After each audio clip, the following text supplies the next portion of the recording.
Alhamdulillah. Alhamdulillah Rabbil Alameen. Inshallah, this talk today is based on some evolutionary processes. If we'd have talked about this 3 months ago, we might have talked about visiting black colleges, and talking about the Judas factor and all of those type of things.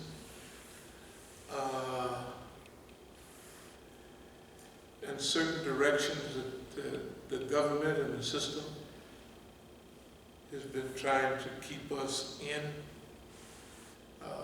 That is, shaping our minds and our thinking so we would be in a repetitive mode, like thinking about the 60s, the 50s and the 60s again. And you could see that the things that would cause those, what they used to call race riots, we call them rebellions. You look at the Watts Rebellion, it was caused specifically because the police had injured, killed one of our people. And if all of that stuff was so prevalent and so treacherous, and if they had all of those police review boards and all of that stuff, and why are we right back here in the same spot over 50 years later? 55 years later, we're right back here where we was then. And part of that analysis is because the system is trying to take us back to that period, to where we don't focus on the great future, we focus on the great past, so we could resolve the same old problems that we had decades ago, right? The Voting Rights Act of 64 and 65 is supposed to solve all the stuff they're talking about in Georgia and Arizona. The stuff was supposed to have been resolved right a long time ago, right? Okay. And not only that, but this crackpotism that they're practicing, if nobody gives them some hidayah, and now I'm talking about the people at large, that means the black people at large and the white people at large. And so, if we are feeling that we adapt to the changes in the society and the needs of the society and where society stands and what would help, we wrote an article decades ago, years ago, on our next allies would be tree huggers and all that stuff. Okay, that means that at that time we was already way past race and all of that, and having some unique analysis that's for black people, for me and you, we just gonna be working on. Well, we're working on the human. Of course, we're right here. We don't have to worry about what we're going to be thinking about as we're thinking about the world, because we're right here facing the problem. Just like when you said the things that you had at the stoplight a few minutes ago. We don't need extra reminders of where we are, and our people are not going to let us be in the blind about where we need to go. But how we're going to get there is this thing. So everybody try to hold on a little bit and just bear with me as we talk about the possibilities for the stage in which we're living and definitely where we're going to be moving. Okay. So this is purposeful self-placement. It's also, as we always talk, this is nonviolent resistance. I want to mention something about what we call here critical mass. Critical mass for the Negro to match poor whites and to counteract white Nazi infiltration of police departments and Israeli teaching. It's prevalent, you can see it. You can see the police now are bluntly, you can't turn on the TV without coming up every night. Now some of it is because the international or the nationwide focus of television, and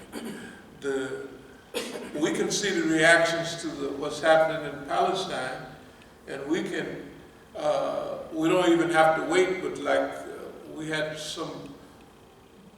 the idea the other day, we said just wait a few days. We wait a few days and it all falls into place. Years ago, when we wanted to know what the Iranians used to contact me all the time, and in programs they would ask me, Imam Musa, what are we going to do?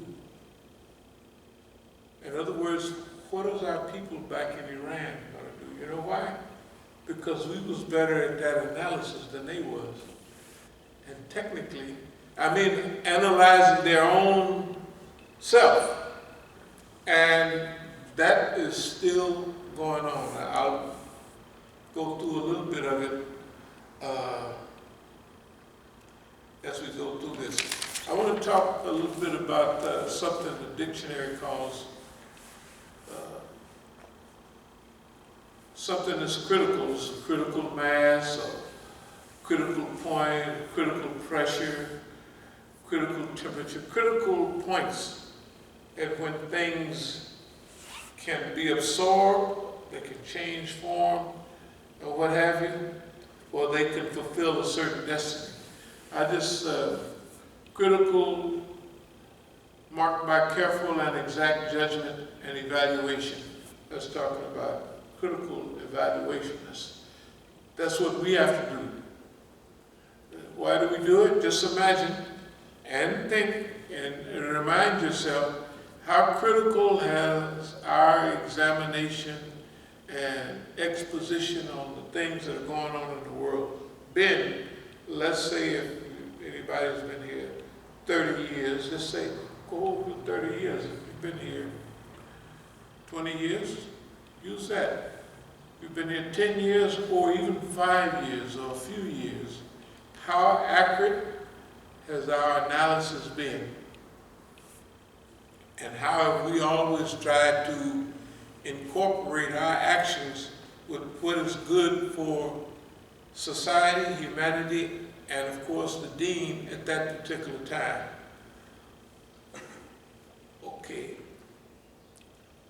Designating materials and products essential to conditions or project, but in short supply. Those things needed for critical mass or critical analysis.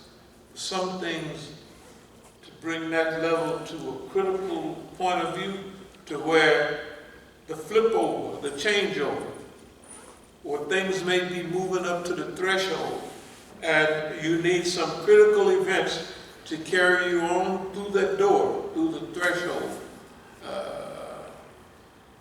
Other relating to the point at which a curve has maximum or minimum or point of inflection. In other words, or relating to a condition causing an abrupt change in a quality, property, or phenomenon. That's why we're right now in a critical time. Other people may not realize it's a critical time. They may not realize, and when we say critical, this is the point of transition. What we see now is very similar to what we saw in the 1950s and in the 1960s. That the whole world almost woke up almost on the same day.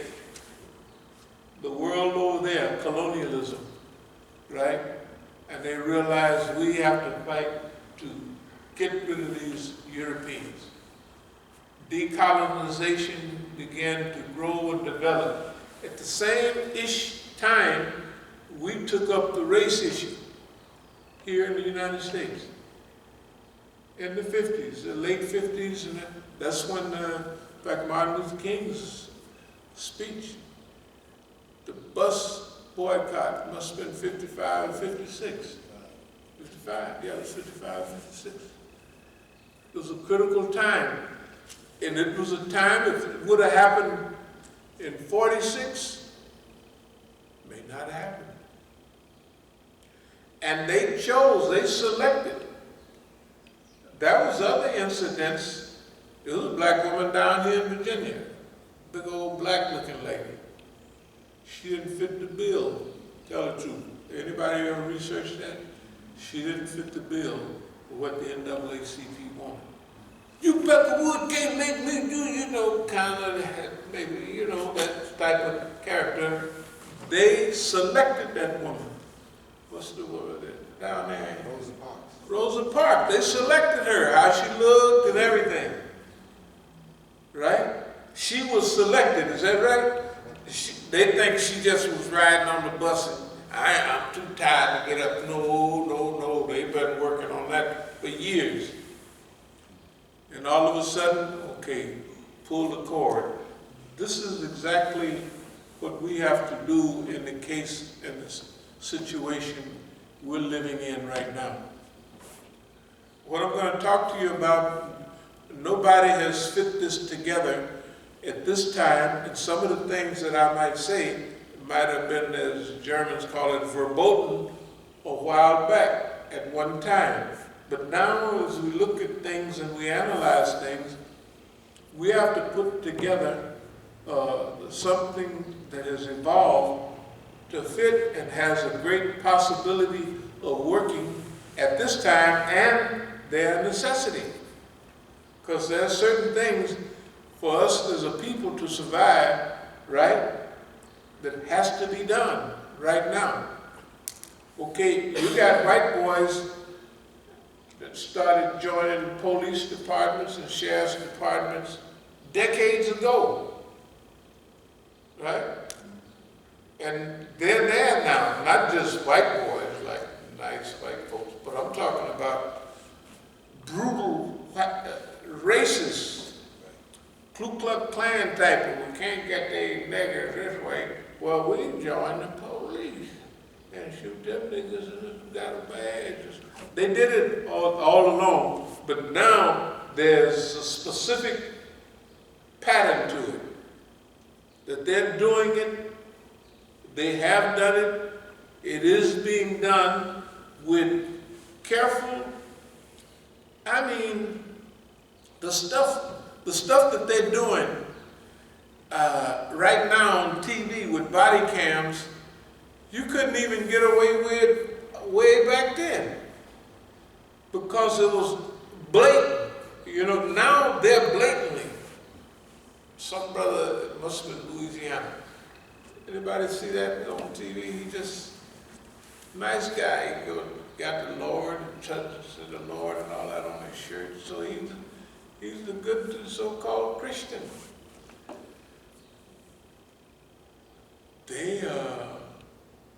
They killed him just the other day. This is the Louisiana State Troopers, I think. I don't know. Yeah, they just did that. And anywhere else you look, why is all of this stuff going on at this time? They reached a critical mass a while back where they now say, we have enough people situated around the United States, and we have the badge, and we have the this and that now we can do openly what we want to do, right? And they're doing it openly. They're not, this is not a hidden, like, you would think that, man, after they have George Floyd or a zillion other brothers that they didn't, or a little boy they shoot in Ohio, just a 12-year-old boy, all of this stuff, right? He has a toy gun. If they shot people with toy guns when we was a kid, they just shot all the kids because everybody had cap guns and holsters, you know, and stuff. I mean, it was unbelievable. But they killed the boy, no problem. They just, the little nigga, you know, on and they going about their business. Okay, that's a critical mass for them. Okay, critical point. Maximum and minimum, or point of inflection. A point at which the derivative of a function is zero or infinite. Okay, I'll just go right into it.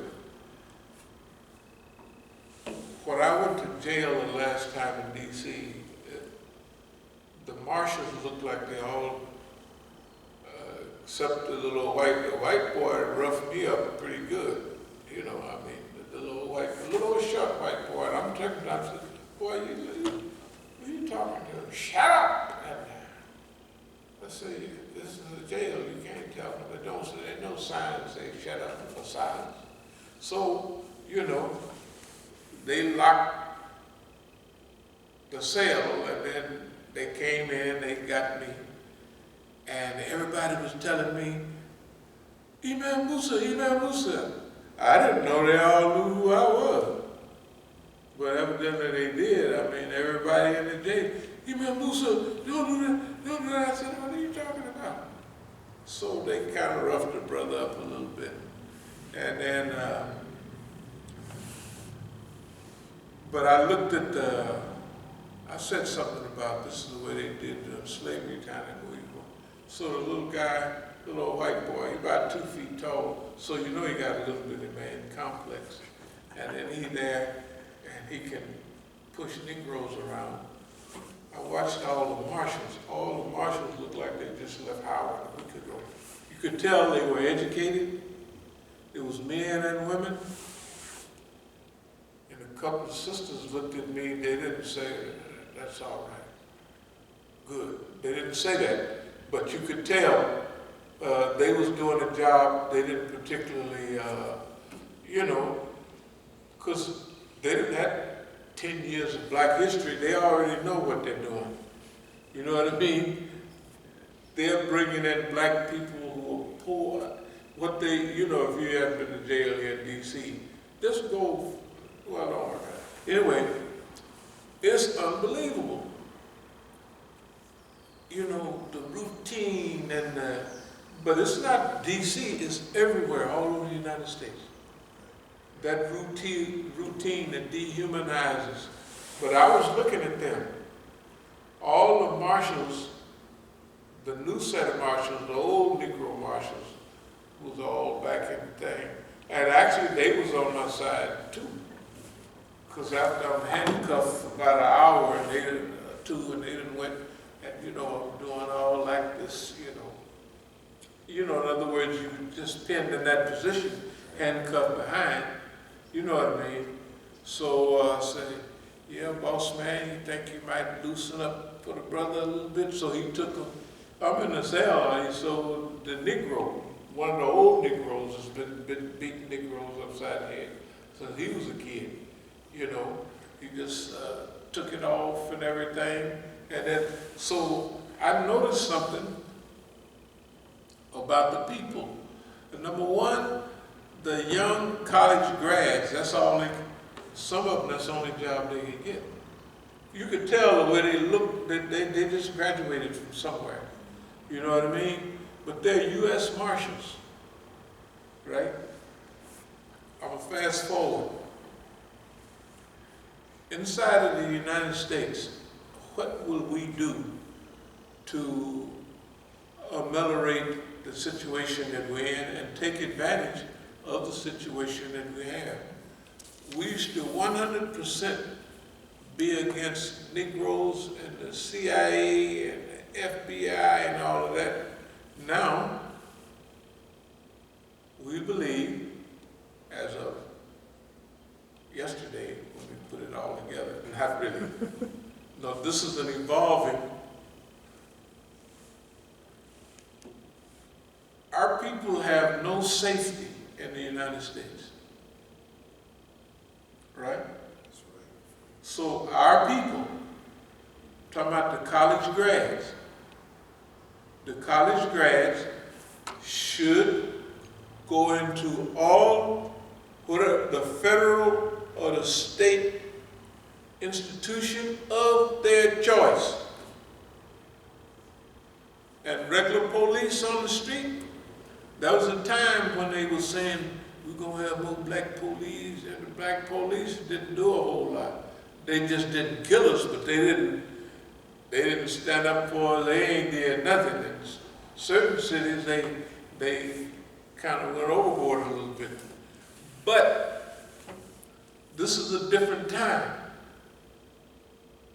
And there's a different need. When they talk about the Turner Diaries and all that and race wars, them people are serious. And when the Israelis influence our police department, that means they're influencing them with Zionism that says there's no such thing as a Palestinian. And if you notice, the police departments are treating us more like Palestinians than Negroes. That iron-busting, head-busting policy, what would a police have his knee on a brother's neck for minutes and minutes with a camera on him? They haven't been doing stuff like that. They shoot you and get away with it, but they're not going to have everybody standing around, don't do this, because the Israelis can do that. The Palestinians, up until a little while back. See, this is a critical time. There's a change going on in the world. Each group of people have to make changes in their own environment according to